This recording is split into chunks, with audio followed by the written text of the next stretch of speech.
Have you ever wondered whether the greatest threat to faith is not heresy or heretics, but something older, more insidious, buried beneath holy stone? Tonight, we descend far below St.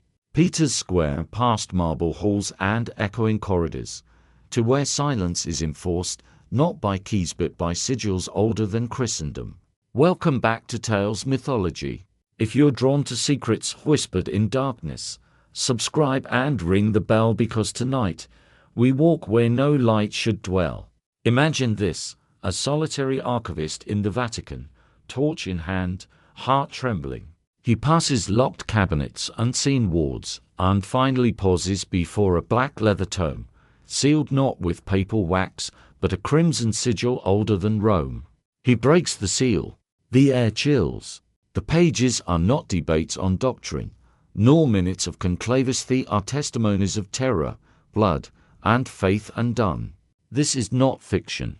According to the law in our focus tonight, the Vatican's Libri Prohibiti, the forbidden books, contain accounts not of devils, but of the undead, of vampires whose existence challenged salvation itself. In this video, we will explore one especially haunting question: was Pope Leo XIV cursed by a vampirism virus? Did hidden archives treat him not as a shepherd, but as a potential vessel? We'll trace the darkness through church records, forbidden codices, and whispered legends, comparing theology and horror. But first, a warning: this story is not for the faint of faith. If salvation itself might be inverted, if a soul could be trapped in its own corpse, how safe are we? To understand the stakes, we must first see how the Church itself perceived the vampire, not as a monster, but as an existential threat to the doctrine of resurrection, communion, and the soul. That story begins in the earliest centuries, when superstition and faith collided. What if I told you the Church did not dismiss vampires as mere superstition, but treated them as theological crises? In these secret files, the vampire is cast as a perverse inversion of Christ's promise, a mock resurrection, a soul imprisoned, and a corrupt communion. The lips of folklore speak of corpses rising to drink blood, but these Vatican accounts speak of something far darker: the undead as spiritual parasites. Let's break down the Dark Trinity these texts claim underpins vampirism: blood, soil, soul. In Christian tradition, blood is life, redemption, and sacrifice. Christ's blood sanctifies the Eucharist. But in these forbidden pages, that very symbolism is inverted. The vampire's thirst perverts communion, turning the chalice into a grotesque feast. Every victim drained is not only flesh lost, but a soul captured, corrupted, desecrated. The vampire, law says, is bound to its grave, tethered to its native earth. But in theological terms, that binding is a perverse parody of mortuary hope. The faithful rest in consecrated ground, awaiting resurrection. The vampire is shackled to profane earth, unable to rise, unable to hope, anchored in damnation. And here lies the greatest horror. In these accounts, the vampire's human soul does not escape. Instead, it is forced to dwell within the reanimated body, powerless to stop the creature's deeds, witnessing its own atrocities. The act of staking is not merely destruction, it is liberation. These three pillars reframe vampirism from folklore into theology. But how did these ideas reach the Vatican's secret vaults? And how did they affect how the Church confronted these creatures? While no verified Vatican crimson sealed codex is known, the notion meshes with a recurring motif in occult Christian legends that some supernatural threats are too dangerous for the light of day. The Church, in law, becomes not only a guard against demons, but vault-keeper of heretical, cosmic secrets. This reframing also aligns with broader traditions: medieval grimoires, demonology texts, exorcism rites, many relegated to secrecy. It's plausible, in mythic imagination, that hidden within the Vatican's labyrinthine archives might lie books suppressed centuries ago for fear of the knowledge they contained. And so our stage is set.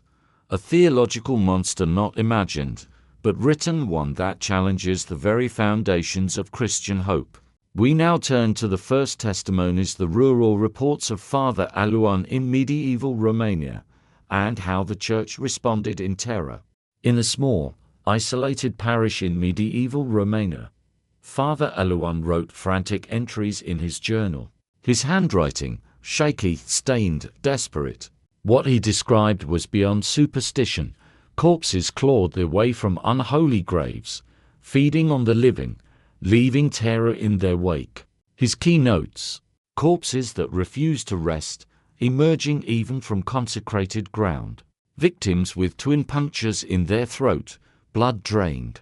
The dead sap vitality from the living, not random libet chosen with cruel precision.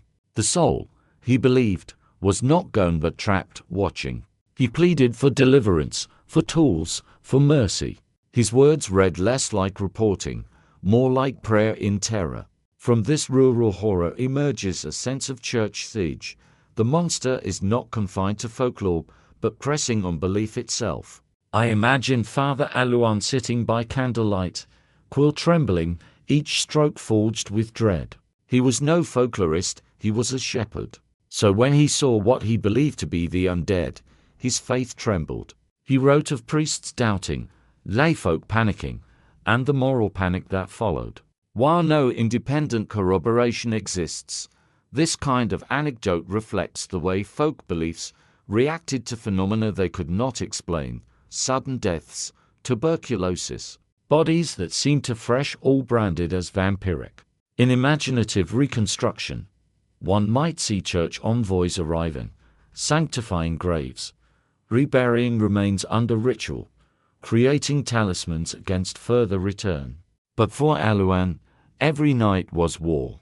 Word of such reports may have flickered upward to inquisitors, bishops, and perhaps even Rome. A monster in a remote village is a danger. A monster that mocks resurrection is a heresy. We next follow how a Jesuit investigator confronted the horror in the halls surrounding the Shroud of Turin, and how his confrontation may have shaped the Vatican's hidden doctrine. One of the centerpieces in the forbidden texts is a report titled De Umbra Sanguinis Super Linteum, on the shadow of blood on the linen. It claims that monks guarding the Shroud of Turin died under strange circumstances, bodies drained, no visible signs of illness, punctured throats, and no intruder. Doors locked. The culprit, a vampiric presence drawn to sanctity itself. The Vatican supposedly commissioned a Jesuit investigator, Father Valerius, to unravel the mystery. He proceeded not with demonology first, but empirical observation, measuring temperature drops in rooms, tracing paths of coldness, analyzing the victim's vigil routines. On one midnight, Valerius himself volunteered to guard the shroud under consecrated precautions. At the witching hour, a shadow emerged, not humanoid, but fluid, shimmering between beauty and horror. It projected temptations directly into his mind: power, transcendence, eternal life, but at what cost? Valerius resisted, leaning on faith, crucifix, holy water. He described his hand slipping, grip tightening, blood welling in his palm. His final entry reads, "The eyes burn with hell's cold fire. I have seen the soulless face." Then silence, no further record. What happened? Was he consumed? Did church authorities suppress his final words? The Codex keeps only a void. In my view, this confrontation is the symbolic heart of this mythic narrative. The monster does not merely kill, it tempts. It attacks faith from within. The spiritual weight is heavier than physical dread. Valerius's testimony, fragmentary and abrupt, is a caution. To face darkness is to risk losing the soul. If we place this story in symbolic tension, the shroud is itself a relic of resurrection. The vampire drawn to it is not attacking flesh, but meaning it wants to taint sanctity. Whether historical or fictional, this legend captures the deeper horror, not that the dead might rise, but that faith might be hallowed from within.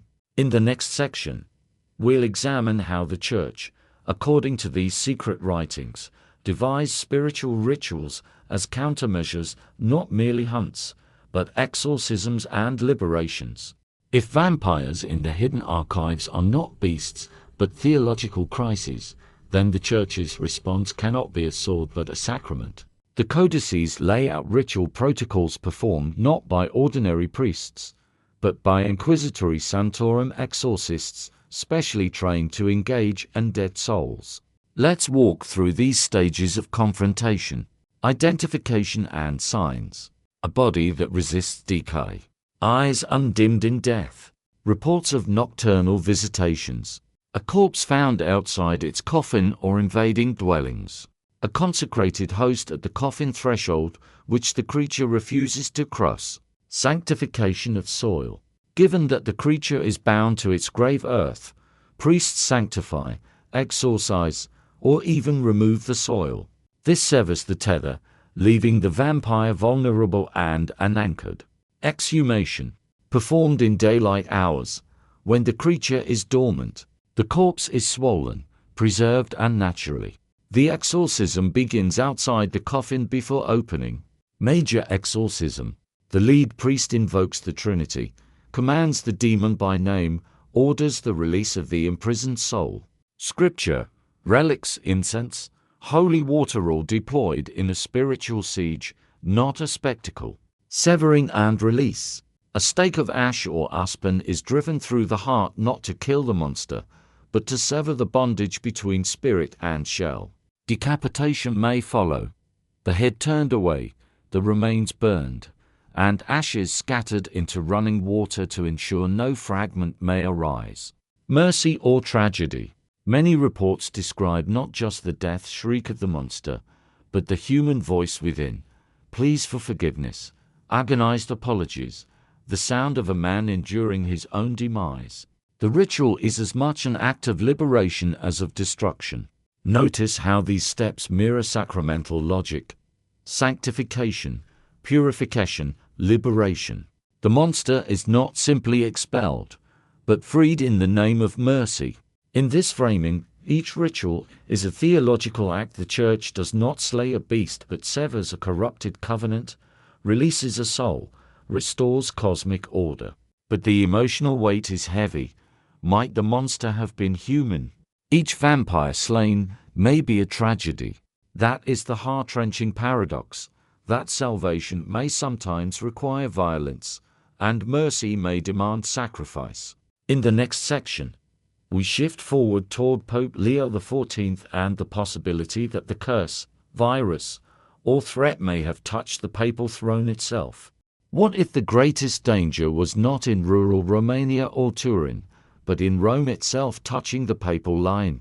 In the law suggested by the original video, Pope Leo XIV becomes a potential target of a vampirism virus, a creature drawn to holiness, to sanctity, to power. We must be careful.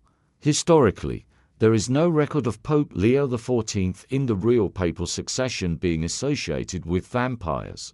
In fact, the recently elected Leo XIV is a modern figure with other responsibilities, but in the realm of mythology and hidden lore, he becomes a haunting possibility. According to the mythic narrative, papal documents show unexplained bruising, midnight visitations in the Vatican, and whispers in secret corridors of a blood bond sealed by arcane ritual. Some accounts imply that conspiratorial cardinals or occult cabals may have attempted to bind vampiric forces with the papacy, to subvert or corrupt the throne from within. The forbidden codices may include a vampirism virus, a metaphysical pathogen enabling partial vampiric transformation, tethered to the papal bloodline. In this version, the Church's greatest fear is not that the Pope might be attacked, but that he might become the vessel. Imagine a Pope struggling to pray, a subtle pallor creeping across his face, whispers of nocturnal secret visits, spectral shadows brushing the threshold of his chambers. A Pope caught between sanctity and damnation. This narrative is powerful because it internalizes the horror, The monster is not outside, but within. The greatest intercessor in Christendom is potentially compromised. It echoes themes from Gothic fiction, the vampire aristocrat who wears a borrowed mask of respectability. From a storytelling perspective, this is rich. The papacy stands at the boundary of power and faith. By introducing vampirism there, we pose the greatest question: can holiness be corrupted? Can a vessel meant for salvation be turned into a prison? Whether literal or symbolic, the story underscores the deeper tension, faith as both protector and target. To ground this, let's move beyond the Vatican myth and see real-world analogues or symbolic parallels, stories of leaders drawn into occult danger, historical rumors, and how myth and politics often intertwine. Let's pause the myth and look at real-life stories and parallels that evoke the same uneasy tension between power, secrecy, and subversion. Medieval kings and occult rumors. Many medieval monarchs were accused of consorting with dark force, poison, sorcery, secret cults. Rumors of secret blood rituals, ritual murders, and hidden cabals aligned with devilish powers were common in political intrigue, political assassination, and symbolism. The idea that a ruler is manipulated or possessed by hidden forces is a recurring trope in conspiracy histories. A king ruled by his advisors, a leader swayed by dark whispers, or a president under the influence of hidden backers. While not vampire lore per se, the metaphor is potent. The leader's will is not his own. Occult factions in the Vatican. Throughout church history, there have been accusations of secret societies, for example, Freemasons, occult sects infiltrating clergy. While real evidence is debatable, the mythic narrative builds on this, that occult influence might try to corrupt the papacy itself. Modern vampire metaphor. In Gothic and horror literature, the vampire often symbolizes corrupt elites who feed off the lifeblood of the people. The elite become parasites, draining ordinary lives for power. That symbolic parallel resonates deeply with the myth of the church versus the vampire. To me, the allure of this narrative is that it externalizes internal struggle. The vampire is not just an enemy outside, it's the shadow in the greatest sanctified space. In many spiritual traditions, the greatest test is not resisting demons outside, but resisting corruption within. This story also ties into the fragility of institutions, that even the highest office, the papacy, can be imagined to be vulnerable. It invites us to wonder, what secrets does power hide? What myths do we build when we fear corruption of holiness? In the next section, we shift toward the climax, a confrontation, or final reckoning, and then move to the lesson. What do we take away from this mythic, shadowed tale? Let us imagine the night of reckoning. In the papal chambers, candlelight flickers. In the deepest corridor, a shadow glides. The Pope, his face pale, stands with trembling hands. He clutches rosary and cross, surrounded by secret guards and exorcists. The vampire emerges, drawn to him not as prey, but as altar. The creature dissolves dimensions, shifting between human and horror. It does not attack with fangs, it speaks in temptations. You may bring darkness to light, you may wield power eternal, just surrender one drop of blood. The Pope resists, voices in his mind clash. The exorcists chant. Sacred water hisses on cold stone. The shadow recoils at the sanctified host. They drive a stake. Flames, screams, light, darkness. In the final moment, the creature dissolves into ash, but a whisper lingers, "You were almost mine." Thus is the mythology's final confrontation, not a battle, but a liminal moment where salvation and damnation brush. This imagined scene is not about spectacle, but spiritual symbolism. The Pope is both target and hope, the monster both mirror and inversion. Notice how in every moment the narrative hovers on dualities. Temptation versus faith, sanctity versus corruption, power versus humility, darkness versus light. It's not simply horror, it is a theological allegory. The monster uses the language of faith, of transcendence. The confrontation is internal as well as external. If we carry that forward, the question becomes, when confronted with such inner darkness, what does one cling to? Faith, ritual, humility. The story suggests no easy victory, only struggle, witness, and sacrifice.